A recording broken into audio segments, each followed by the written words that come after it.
নমস্কার, দেখছেন বার্তা হরিণঘাটা। আমি গৌর ঘোষ। ওয়াকআপ বিল নিয়ে নদিয়া জেলা কংগ্রেস আবার রাস্তায় নামলো। তার এক নিদর্শন ধরা পড়ল আমাদের বার্তা হরিণঘাটা ক্যামেরায়। বিরুই ১ নং অঞ্চল কংগ্রেস কমিটির উদ্যোগে বিরুই বাজারে তার কিছু মূল্যবান কথা আসুন শুনে নিই আমরা। নমস্কার। ওয়াকআপ বিলের নতুন সংশোধনীতে বলা আছে ওয়াকআপ বাই ইউজার। দেখেছেন সমগ্র ভারতবর্ষে যত ওয়াকআপ সম্পত্তি আছে, বহু ধর্মপ্রাণ মুসলিম মানুষ তার জমি মুসলিম এসছে ৭৩, মানে কেউ যদি ৭০ পায় সে ইন্টারভিউয়ের জন্য ডাক পাবে না, কিন্তু পরীক্ষা দেওয়ার জন্য তাদের কাছ থেকে হাজার হাজার টাকা এক্সাম ফিস নিয়ে নেওয়া হয়েছে। কালকে আরেকটা পরীক্ষার ১১-১২ ক্লাসের তার রেজাল্ট বেরিয়েছে। সেখানে আমারই একজন পরিচিত, তিনি ১১টা কোশ্চেন চ্যালেঞ্জ করেছে যে এই প্রশ্নের উত্তরগুলো যে অ্যান্সার কি রয়েছে তাতে ভুল দেওয়া হয়েছে, তার উত্তর আমি পাইনি। ৭টা ঠিক করে তাকে ৭ নাম্বার জোড়া হয়েছে। কিন্তু মজার কথা হলো প্রত্যেকটা কোশ্চেন চ্যালেঞ্জ করার জন্য ১০০ টাকা করে এসএসসি নিয়েছে। বলেছিল যে যদি তোমার দাবি ঠিক হয় তাহলে সেই প্রত্যেকটা প্রশ্ন পিছু ১০০ টাকা করে তোমার অ্যাকাউন্টে ফেরত পাঠাবো। ৭ নম্বর দিয়েছে, ৪ নম্বর দেয়নি, যদিও সেটা ভুল, এসএসসির ভুল, তারপরেও ৪ নাম্বার দেয়নি। কিন্তু ওই ৭টা কোশ্চেনের জন্য যে ৭০০ টাকা ফেরত দেওয়ার কথা ছিল সেইটাও ফেরত দেয়নি। প্রত্যেকটা কোশ্চেন পিছু ১০০ টাকা, কিন্তু তারপরেও চাকরির জন্য ডাক পায় না, চাকরির জন্য ডাক পায় না। আর ওই তাদের ভুলের জন্য, ভুল ধরিয়ে দেওয়ার জন্য যে ১০০ টাকা করে সেই ১০০ টাকা ফেরত পায় না। দোষটা এই সরকার। আসলে এই সরকার চায় না, এই সরকার চায় না চাকরি দিতে। একদম প্রাথমিক যে বক্তা ছিলেন তিনি বলছিলেন পশ্চিমবঙ্গে ছাত্র পিছু শিক্ষকের সংখ্যা কম।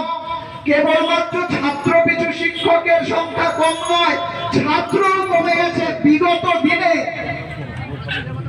মানে একদম কি বলবো, স্কুল কলেজ ড্রপ আউটের সংখ্যা পশ্চিমবঙ্গের রেকর্ড, সারা ভারতবর্ষের রেকর্ড। কেন হয়েছে? একদিকে মানুষ দেখছে যে যে সমস্ত সরকারি স্কুলগুলো রয়েছে তাতে যারা পড়াচ্ছে, সেই পড়ানোর যারা পড়াবে শিক্ষক, যাদের আমরা গুরু বলে মনে করি, যাদের বাবা মার সাথে স্থান নেই, তাদের যোগ্যতা নিয়ে একটা সংশয় তৈরি হয়েছে। তো অবৈতনিক করে দেওয়া হয়েছিল প্রত্যেকের শিক্ষা যাতে সম্পূর্ণ হয়। আজকে মুখ্যের বিষয়, ক্লাস 8 পর্যন্ত যেতে যেতে ছেলেমেয়েরা পড়াশুনো ছেড়ে দিচ্ছে। 8-এর পর 9, 9-এর পর 10, 10-এর পর 11, প্রত্যেকটা ধাপে প্রত্যেক বছর রেকর্ড সংখ্যক ছেলে মেয়ে আর নতুন করে স্কুলে ভর্তি হচ্ছে। এই রাষ্ট্রটা শুধু তৃণমূল আর বিজেপির নয়, এই রাষ্ট্রটা সমগ্র আমাদের। একটা দল যখন ক্ষমতায় আসে, মনে রাখবেন তার কৃতিত্ব শুধু সেই দলের কর্মীদের নয়, সাধারণ মানুষ ভোটটা দেয়। তাই একটা সরকার যখন তৈরি হয় সেটা সমগ্র দেশবাসীর অভিভাবক হিসেবে ভাবা উচিত। কোন ভারতবর্ষ পেয়েছেন আপনারা যে ভারতবর্ষ আজকে অর্থনৈতিক পরিকাঠামো ভেঙে পড়ছে? কি করতে পারে, কি করতে পারবে সেটা আপনার ভেবে দেখা উচিত ছিল, অন্তত বিবেচনা করা উচিত ছিল আপনাদের। আজকে যখন ভারতবর্ষের বিবেচনাহীন হয়ে আপনারা যখন নির্বাচন করেছিলেন 14 সালে কংগ্রেস দলকে সরিয়ে দিয়েছেন, আজকের দিনে দাঁড়িয়ে আপনার নির্বাচনের ভোট হতে লাগে না, আপনার নির্বাচনে ভারতবর্ষের প্রধানমন্ত্রী তৈরি হতে হয় না। আজকে তারা নিজেরাই তৈরি হয়ে যাচ্ছে ভারতবর্ষের প্রধানমন্ত্রী। গণতান্ত্রিক রায় নেই, গণতান্ত্রিক প্রক্রিয়া নেই। ভারতবর্ষে গণতান্ত্রিক প্রক্রিয়া এমন একটা প্রক্রিয়া মানুষের শ্রদ্ধা করে। সারা ভারতবর্ষ পৃথিবীর মধ্যে সবচেয়ে বড় বৃহত্তম গণতান্ত্রিক দেশ। আজকে গণতান্ত্রিক নির্বাচনে আপনার অট্টহাসি হয়ে পড়ছে। ভোট মানে ভোট, গণতান্ত্রিক মানে গণতন্ত্র। কিন্তু আজকে বলতে পারছেন, আপনারা বলতে পারছেন নির্বাচন প্রক্রিয়া ভোট চুরি হয় না, ভাবতে পারছেন? আমরা দেখেছি বামফ্রন্ট আমলে কোন বুথ দখল হয়ে গেছে, কখনো কখনো করে নির্বাচন করতে থাকে, সে সময় হতে পারে, কিন্তু বৃহত্তম গণতন্ত্র এবার চুরি হয়, আপনি ইভিএম হ্যাক হয়, ভাবতে পারছেন? এই ভারতবর্ষে এই গণতন্ত্রকে আশা করেনি।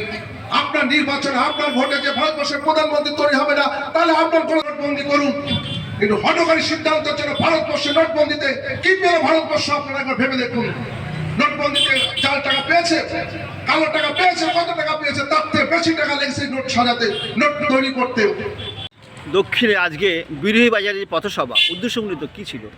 আজকে আমাদের উদ্দেশ্য হচ্ছে আমরা এসআইআর নিয়ে একটা প্রতিবাদ সভা করলাম, সঙ্গে হচ্ছে সংশোধিত যে ওয়াকফ বিল হয়েছে তার যে কিছু ক্লজ তৈরি করেছে যেগুলো সম্পূর্ণ সংখ্যালঘু মানুষদেরকে একটা সমস্যার মধ্যে ফেলছে, আমরা সেই বিলগুলোর প্রতিবাদ করছি এবং সেগুলো অলরেডি সিলেক্ট কমিটিতে পাঠানো হয়েছে এবং সুপ্রিম কোর্টে কেসও হয়েছে, সেগুলো নিয়ে কংগ্রেসের তরফ থেকে কেস করা হয়েছে যাতে ওই কালা কানুনটা সেগুলো ওর মধ্যে অ্যাপ্লিকেবল না হয়।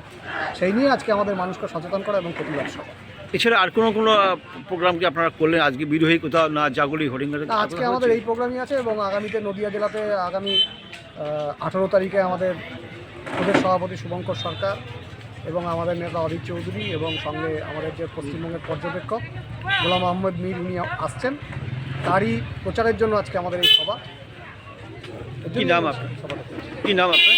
আমার নাম সিদ্ধার্থ দাস, আমি রবীন্দ্রনাথ শহর কংগ্রেস সভাপতি, আর উনি আমাদের বিরোধী 1 নম্বর অঞ্চলের সভাপতি জামশেদ মিয়া।